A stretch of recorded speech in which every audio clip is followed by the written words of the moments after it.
Began, I have had a very rare privilege.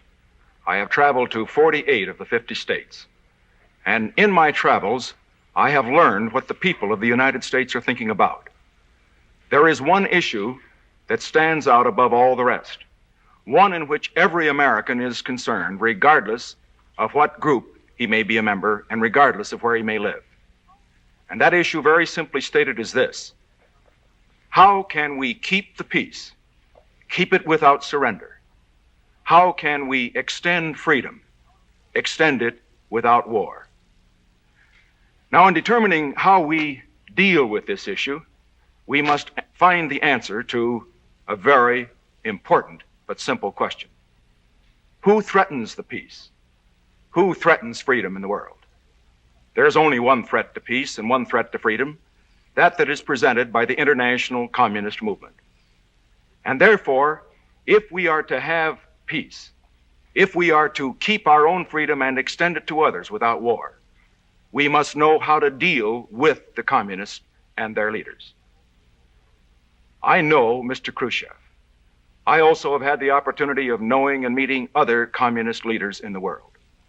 I believe there are certain principles we must find in dealing with him and his colleagues. Principles, if followed, that will keep the peace and that also can extend freedom. First, we have to learn from the past, because we cannot afford to make the mistakes of the past.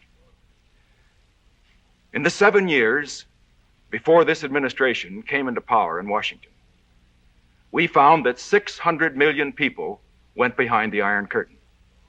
And at the end of that 7 years, we were engaged in a war in Korea, which cost over 30,000 American lives.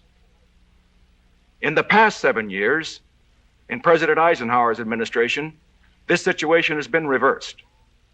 We ended the Korean War.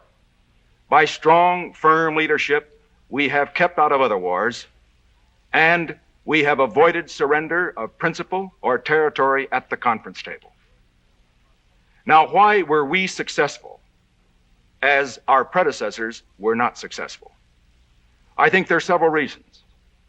In the first place, they made a fatal error in misjudging the communists, in trying to apply to them the same rules of conduct that you would apply to the leaders of the free world.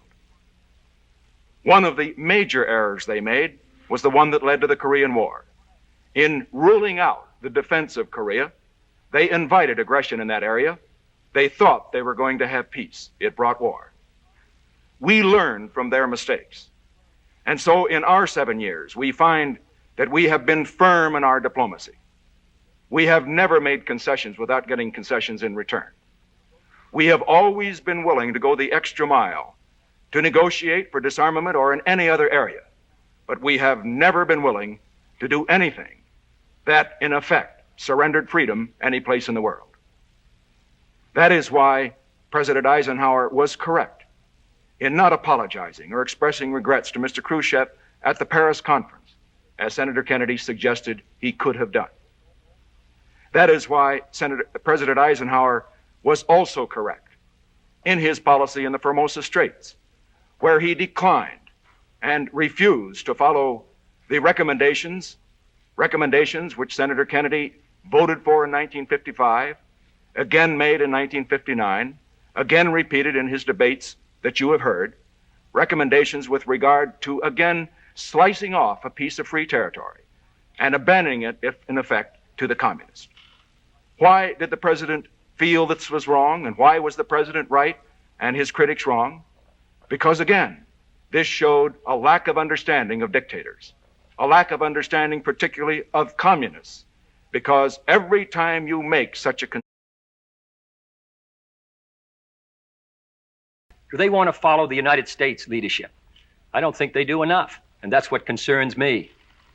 In Africa, these countries that have newly joined the United Nations, on the question of admission of Red China, only 2 countries in all of Africa voted with us, Liberia and the Union of South Africa.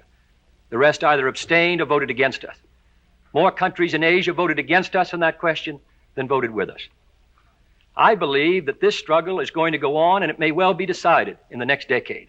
I have seen Cuba go to the communists. I have seen communist influence and Castro influence rise in Latin America. I have seen us ignore Africa. There are 6 countries in Africa that are members of the United Nations. There isn't a single American diplomatic representative in any of those 6. When Guinea became independent, the Soviet ambassador showed up that very day. We didn't recognize them for 2 months. The American ambassador didn't show up for nearly 8 months.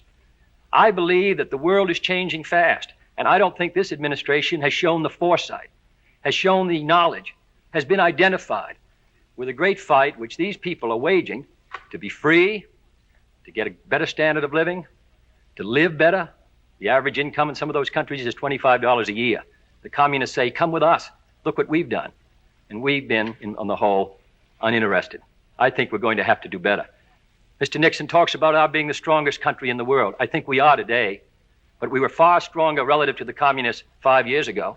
And what is of great concern is that the balance of power is in danger of moving with them. They made a breakthrough in missiles, and by 1961, 2, and 3, they will be outnumbering us in missiles. I'm not as confident as he is that we will be the strongest military power by 1963. He talks about economic growth as a great indicator for freedom. I agree with it. What we do in this country, the kind of society that we build, that will tell whether freedom will be sustained around the world. And yet in the last 9 months of this year, we've had a drop in our economic growth rather than a gain. We've had the lowest rate of increase of economic growth in the last 9 months of any major industrialized society in the world. I look up and see the Soviet flag on the moon. The fact is that the State Department polls on our prestige and influence around the world have shown such a sharp drop that up till now the State Department has been unwilling to release them. And yet they were polled by the USIA. The point of all this is a struggle in which we're engaged. We want peace. We want freedom. We want security. We want to be stronger. We want freedom to gain. But I don't believe in these changing and revolutionary times, this administration has known that the world is changing, has identified itself with that change. I think the communists have been moving with vigor. Laos, Africa, Cuba, all around the world, they're on the move. I think we have to revitalize our society. I think we have to demonstrate to the people of the world that we're determined in this free country of ours to be first, not first if, not first but, not first when, but first. And when we are strong and when we are first, then freedom gains, then the prospects for peace increase, then the prospects for our security gain. That completes the opening statements. Now the candidates will answer and comment upon questions put